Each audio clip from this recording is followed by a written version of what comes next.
I think the biggest thing that What's in Store Live brings, from my perspective, from putting it on, one, it is a place, and I tell everyone this, it's a place to play because there's no stakes, right? It's not an open store, so there's no loss. So we can play and we can push boundaries. But the biggest piece of it, and this is going to be the most heartfelt piece, is the team, working together with the team. The team gets so close. Whenever you're put into something like that and you're against the wire with the deadlines and you're working really hard for the reward, you just get so close. So for everyone out there, if you're part of my What's in Store Live team, I'm sorry to say, but that's who I'm going to miss the most. Welcome to Fresh Take with IDDBA, your source for essential insights, trends, and professional growth in the dairy, deli, and bakery industries. I'm Kat Shanahan, Vice President of Marketing and Membership at IDDBA. On today's What's in Store series, we're bringing a bit of bittersweet news. Our fearless Vice President of Education and Industry Relations, Heather Prach, is leaving IDDBA. Heather has been a tremendous asset to the team, and while we're excited for her next adventure, we're going to miss having her on the podcast, at the show, and around the office. To celebrate her time with us, we've invited her back for one last episode before she departs. Welcome back, Heather. Thanks, Kat. This is going to be fun. So everybody who's listening, if you don't know, I don't know what's coming at me, and I'm a little bit of a wild card. So let's see how we answer this. I'm excited because my first podcast was hosted by you, and now I get to host your final podcast, which makes me really sad, but I'm honored to do it. No, thank you. Yeah, let's see if I can get through this. Let's see if you can make me cry, Kat. Oh, I hadn't thought about it that way, but we'll give it a go. So what's been your most heart-wrenching moment here? No, I'm kidding. We'll start with a little bit of an easier question. I believe you've been here just over 4 years. What are some of your highlights since you've been here? Oh, that's great. The highlights, Kat, I really love the IDDBA. I really love what I do. And that's what made the decision really hard. And that's not why I'm leaving this space. Something else just came ahead and I needed to take it. So when I look back, there's some really grand memories. I really think the show is so impactful, and seeing people at the show and seeing how they walk through in what we do in the What's in Store Live space is so rewarding. It's a lot of work, but it's incredibly rewarding, and the fun that we have. I think when I think of What's in Store Live, for anybody who can think back to 2 or 3 shows ago, and I might have been in over my head because I was new, but we did a scorpion tasting. That's one of my favorite moments. They were really beautiful. We put scorpions on petit fours. My best friend's a biologist, so the only person who could hand out scorpions was her because she eats them often, and so she fearlessly handed them out. And then if you really wanted, you could have black ants put on top because that adds some citrus flavor. And then people who did it got press-on tattoos, and then they got pins. And just seeing people put on these press-on tattoos and then it ignite and fire up through when people are at the hotel bars and stuff, like, did you taste the scorpion? And the next day more people came. That was a huge risk, but we ran out of 500 scorpions. So 500 people ate scorpions. I can see your throat right now. Well, I have so many questions that the whole podcast is just going to be about scorpions now. So question number 1, what do they taste like? Here is a huge confession, everyone. I didn't taste the scorpion. Oh, no! Did you wear the tattoo, though? No, okay. I'm not that. Okay. I had to earn it. I didn't earn it. I didn't do it. But apparently they're just crunchy, and they were on cake, so they just added some crunch to cake. Okay, so it was like a cake, a scorpion, and then if you were feeling citrusy, the black ants. Yes. Okay, I will confess, I did eat like a grub, like the Timon and Pumbaa Lion King style grub. I was in Ecuador, and one in Ecuador, I guess. I probably would have done the scorpion. I guess I didn't realize that. It added Bring a it nice back. crunch. Bring it back next year. Yeah, grubs at What's in Store Live. Yeah.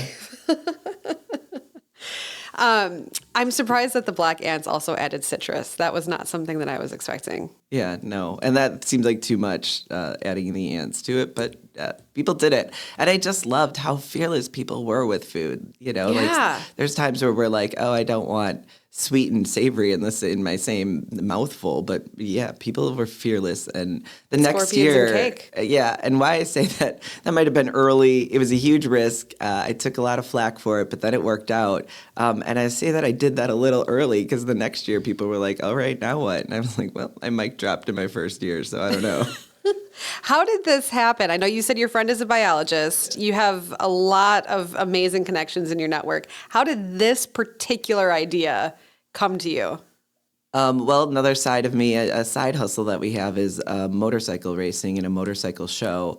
And so one of the big things is you can get a tattoo. And so it started with a tattoo, and then it started with like, oh yeah, people can eat, Angela eats bugs in her day-to-day diet. So it was like, it's a food show and we should get these put together. So it was part about the tattoo. And what came to me was, how can we ignite this trade show? So when people leave and your family's like, hey, what did you do? You're like, I ate a scorpion. And people are like, whoa, right? Like that's That is good. fantastic word of mouth marketing. Yes. Yeah. You're the marketer. So, yeah, that was the intention at the beginning, and then it just it kind of morphed into being this really spectacular space. And you could take pictures. There was a backdrop for the scorpion. I mean, it was marketed well. They weren't alive when you ate them, though. Oh no. Okay. Yeah, Okay. no. So how does one procure 500 scorpions? Well, I got a connection with a gentleman who sells bugs. Edible bugs or just all bugs? No, edible bugs. Okay. And it is something in a lot of other countries that's a part of a standard diet, and getting protein for your dollar. And it's something that we just tend to steer away from, but something that other countries have in their day-to-day diet. And then, at that point in time, and I haven't heard much about it, but at that point in time, your cricket flowers and stuff were starting to be big, and that protein, that was before the protein explosion that we have now. But all of that stuff led to then, all right, scorpions. Kat, you're asking for my brain breakdown. Well, that was going to be my next question is over your 4 years, you've worked extensively in our trends. Has insect ingredients been a past trend in the food service industry or in the food industry? And if not, do you think it'll be a future trend? That's good. No, I don't think it's been a trend. I think there's a possibility that it could be a trend because they're easy to grow and they reproduce fast. So getting protein for your dollar, as we're starting to see some of these prices with beef skyrocket and stuff, you could get protein, and a very good protein, from bugs. All right. I will talk about bugs and scorpions all day. So instead of doing that, let's talk about What's in Store Live. For those who've never been to the show or have not made it to What's in Store Live, tell us what it is. What's in Store Live, when I describe it, it's an innovation area in the show. So we set it up to look like a Dairy-Deli-Bakery. So literally all the cases and everything comes in, and it's your space to be able to put together all the pieces. So retailers and manufacturers, everybody can walk and really see what's happening. And every product that's in there is sponsored. It's a space where those sponsored products get essentially a second placement at the show. So if I'm not necessarily looking for cheese, I might not go down the cheese aisle, or I might not even seek out your booth. But then I might see something in What's in Store Live that is innovative and impactful that I'm like, oh, I need to bring that in. And here's the recipe. So here are those components. And then I can go find those manufacturers. What are some of your other favorite things that have been in What's in Store Live outside of the scorpion and ant tasting? I think the biggest thing that What's in Store Live brings, from my perspective, from putting it on, one, it is a place, and I tell everyone this, it's a place to play because there's no stakes, right? It's not an open store, so there's no loss. So we can play and we can push boundaries. But the biggest piece of it, and this is going to be the most heartfelt piece, is the team, working together with the team. The team gets so close. Whenever you're put into something like that and you're against the wire with the deadlines and you're working really hard for the reward, you just get so close. So for everyone out there, if you're part of my What's in Store Live team, I'm sorry to say, but that's who I'm going to miss the most. For people that didn't realize they could get on a What's in Store team, obviously, I mean, you're not going to have the opportunity. They don't have the opportunity to work with you. But what is that like working on a What's in Store live team? Because from the people that I've met, it's not like they do it for a year and they're good to go. They do it for 20 years and they can't wait to come back. Yeah, the turnover isn't high, but we do lose people each year. Just like myself, people get other positions and things. So there's openings each year, and we start that process in July. And we start bringing people on. And for people who are passionate about food, passionate about merchandising, anything in the industry, it's a couple things. It's one where you get to work with your competitors. So you're often looking at other stores and you're walking them, but this is a humble space where you can work with your competitors. So did this really work at all of your locations, at all of your banners? Were you able to launch this so retailers can talk to each other, manufacturers can talk to each other? They build camaraderie and they build networks so that maybe they're launching a product together eventually, and they're able to talk through all of the pieces that are going on in What's in Store Live, and that's really what builds the deep camaraderie as well. And that's the takeaway of it. That's the reason you would be on it. Retailers can be on it, and then manufacturers can be a part of the team, but they need to be sponsors. So you have to have a sponsored product in the space.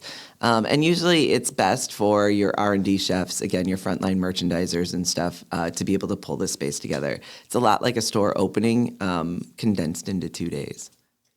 And a lot of what's happening in What's in Store Live is generated by What's in Store, the publication, and you and I have talked about trends before. What have been the most impactful or interesting trends you've noticed during your time at IDDBA? Oh, that's great. I would say what is hard today with education that wasn't the case 4 years ago is that things are moving faster. I think coming out of COVID, things move faster. Just the whole world is moving faster. And today, the administration is moving fast. So you have to keep up on that. So it's very hard in today's environment to stay ahead because things are moving so fast. So that speed is what's difficult. And I think AI, I'm so interested in what's going to happen with AI. I was just talking about it this morning of how it's going to change things. And it might not be accurate or everybody's not amazed or using it today, but one day it's really going to change what we do. Yeah, I was just going to ask you if we invited you back on the podcast 5 years from now, aside from AI and insect ingredients, what do you think we'd be talking about? I'm going to go out on a limb here, Kat, and because this is the Dairy-Deli Bakery, but I think nutrition is becoming more condensed, right? You're seeing meal replacement bars, meal replacement shakes. So it feels like people are eating less meals. Like it's not a full 3 meals. You might have a protein bar in the morning. You might have a protein shake. Yeah. And then you're having one big meal. And I feel like that's going to be the future because it's easy. So, the old ain't nobody got time for that. You can drink it in your car. You can take it to go. But also you can be assured with what you're putting into your body. I know the calorie count. I know all the nutrition that I'm putting in. And not saying that's right or wrong, but there's a space for that. I think that's really interesting because I've been talking to some people about fasting and skipping meals and the meal replacement piece of it. And there's a group of people that are very turned off by that because it's changing even our values. We're not sitting down for a meal at dinner. We're not waking up to pancakes and the smell of bacon in the house. And so it's hard to kind of navigate different populations wanting those things, but then also, I drink tea in my car on the way to work because I don't love cooking and I don't want to make a full breakfast. No, you're right. And it does pull back some of that get-together piece, but I think also that makes get-togethers more impactful. Like when you're out for a long dinner and stuff, it really has some meaning behind it. It does. Speaking of meaning, outside of What's in Store Live, what are some of the other memorable moments from your time here? Memorable moments would be working with my team. I think the team, they work really hard, and I really appreciate the education team. I appreciate everybody at the IDDBA. If nobody knows, the IDDBA does so much, and there's 20 people in the building. That's so small. So it's impressive how much people pour into it and put everything together. I always say to the team, there's no magic. So you sit in a room and you do these brainstorming moments, and it'll be like, oh, we could do this, and whatever it is, we could fly to whatever, Russia tomorrow. And you're like, yeah, great. Now you take that on and you do that. And the team's always like, well, so it's not easy to be like, okay, great idea. Let's pass that along. Let's have somebody do that. It's a great idea. Now take it and run.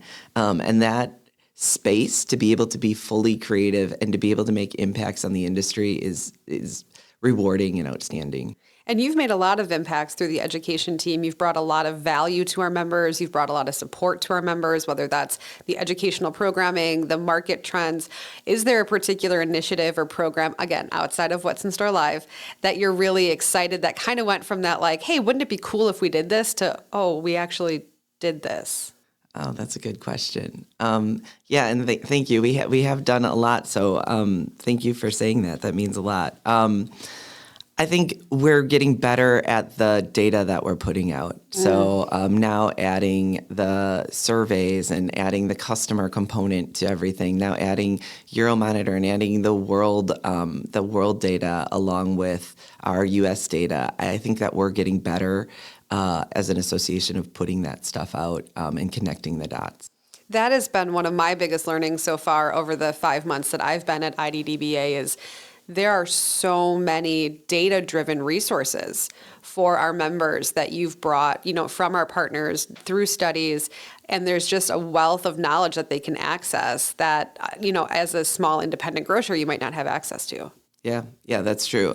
If anybody would like, the education team loves to do walkthroughs and show you all of the stuff that we have, because it's not always, if you don't know where it is or you don't know what it's called, it may not be easy to find on the website, but we can walk you through. And I always say that an association works like a squeaky wheel. We're here and we're accessible to you. Just ask. Yeah, absolutely. We love questions at IDDBA. So thinking back over your career trajectory, what have been some of the most professional or profound professional moments where, you knew you needed a skill set change, you were ready for a new role? What were some of those things that you experienced throughout your professional career that helped drive you forward?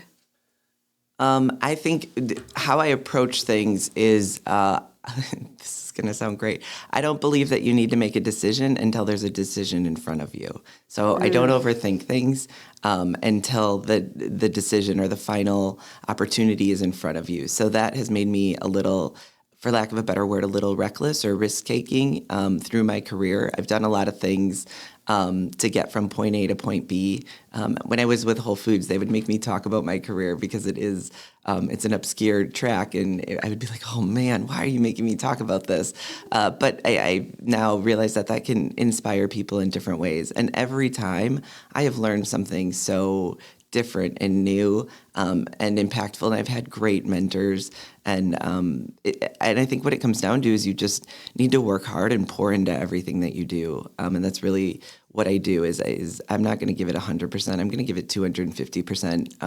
And I would say sometimes that's good. And I know that that's not always good either. So I've learned how to take care of myself in different ways so that I'm able to do that. Yeah. I feel like that icebreaker game, 2 truths and a lie, that you play with like new coworkers. I feel like if you just did that with like 3 careers you've had, nobody would be able to guess. We should do it right now. Do you want to play? Sure. All right. So 2 truths and a lie. So give me 3 occupations you've had and make one of them up. Only one though. 2 of them have to be real. Make one up. And I'm going to see if I can guess. Okay. I probably can't. You probably can't. Okay. All right. I bartended at a concert venue. I was a ballroom dancer, a professional ballroom dancer. And then I worked at a comic book shop and played magic cards all the time. I'm really torn right now. I think you've not been a bartender. I've not been a bartender. Do you want to play magic later?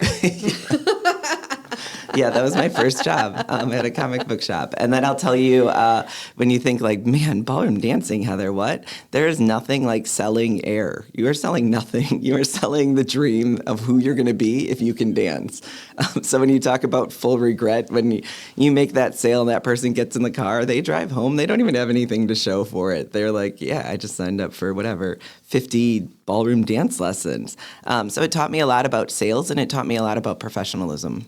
Well, and then, when they get married and they recreate the Dirty Dancing scene for all of their friends that goes viral on TikTok, I mean, that's something to be a part of. That's true. That's true. That scene has caused a lot of injuries. I also teach yoga today, and there's always a time when a student comes in with like maybe a scab on their face or something, and it's like, oh, I know what you did. You had a couple of cocktails with your friends, and you were like, look what I can do from yoga, and you fell on your face. Yep. You've had so many different careers, so many great opportunities. What kind of professional advice would you give to young dairy, deli, and bakery professionals?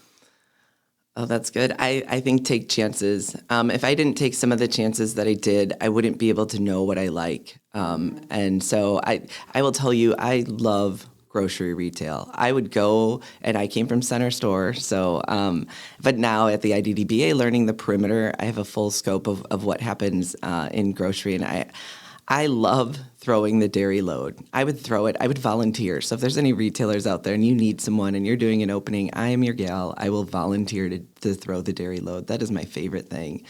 So I think that it's really taking chances and not putting bias onto career moves. They'll get you to where you need to go. You might not see that in the moment, but it's going to get you to ultimately where you need to be. I have one more activity for us. Okay, good. We're going to put you further into the hot seat because you're already there. But as we wrap up your time, we're going to do a little lightning round. So I have a series of about 10 questions. Okay. Your goal is to answer them as fast as you possibly can. Okay. You ready? I'm ready. What is your favorite artisan cheese flavor? Gouda. What is your go-to deli item? Pizza. What bakery item can you not live without? Croissants. What is your favorite comfort food? Macaroni and cheese. What is your favorite flavor to add to desserts? Caramel. Describe your ideal charcuterie board. Ooh, it's got to have some grapes. It's got to have some charcuterie and then cheese and crackers. I thought you were going to say it's got to have charcuterie and a board. Yeah, that would be good. If you could take credit for inventing one bakery item, what would it be? Oh, I can't take credit for any bakery items. I'm a terrible baker. I can't do that one. If you could just say that you invented it. Oh, croissants. I invented those. Look at me. What are your 3 favorite items to put on a cracker? Oh, it's cheese all the way. Cheese and peanut butter. So I would say cheese, peanut butter, and then a soft cheese spread. I know it's double the cheese, but we're here in Wisconsin. And those all go on at the same time? Oh, no. You're not a peanut butter cheese kind of girl? No, I'm not. I will say she did walk into the podcast recording eating cheese today, like a true Wisconsinite. Yes. I loved it.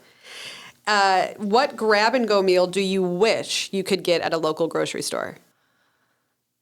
Oh, that's good. I wish I could customize. I'm a good hot bar person, so I like a little of everything. So a bunch of sides is my dream. Is there a side that's just not at a grocery store that you really wish was there? No, because there's a lot. Oh, yeah, you're gonna cheese curds, fried cheese curds. Oh, yeah. Right? Yes. We need more fried cheese curds in the deli department. 100%. That and pizza logs. Shout out to my friends at Tops. When I went out to visit them, I had some pizza logs. I can't get over it. I'm still eating them. They're so good. And lastly, if you were a type of bread, what would you be? Sourdough. Yeah. Yeah, absolutely. I realize you and I have a lot in common. We're going to eat some sourdough with some macaroni and cheese. Yeah, and play perfect. Magic for the rest of the afternoon. So, Heather, what's next for you? What's next to me? This was a really big decision. What's next for me is to move to become the president of a company. And what made this decision hard is that I love what I do. I said that, and I love the IDDBA. But what I'm moving to is McAdams Graphics. So it is a label, film packaging, and commercial print company. And what is the best part of it is I get to work with somebody that I've known for 25 years and is one of my closest friends. So being able to dream and put something together and see what we can do together is really what enticed me. I'm taking on a giant challenge, and we'll see how it works. So I'm jumping in, but I'm excited about it. We are excited for you. We think that you'll do great. Thank you so much for not only joining us today, but for all of your contributions to IDDBA. We only briefly overlapped in our time here, but like I said, you hosted my first podcast. I'm honored to host your last podcast, and we wish you all the best in your future endeavors. Thank you. Thank you, Kat, and thank you to everyone. Thank you for my time at IDDBA. Fresh Take with IDDBA drops 2 episodes a month on the first and third Tuesdays. Our next episode will feature our Executive Aisle series where I sit down with IDDBA President David Hoff to give you the inside scoop on IDDBA's brand refresh. To ensure you don't miss that, hit the subscribe button on your favorite podcast platform. Thank you for tuning in to Fresh Take with IDDBA.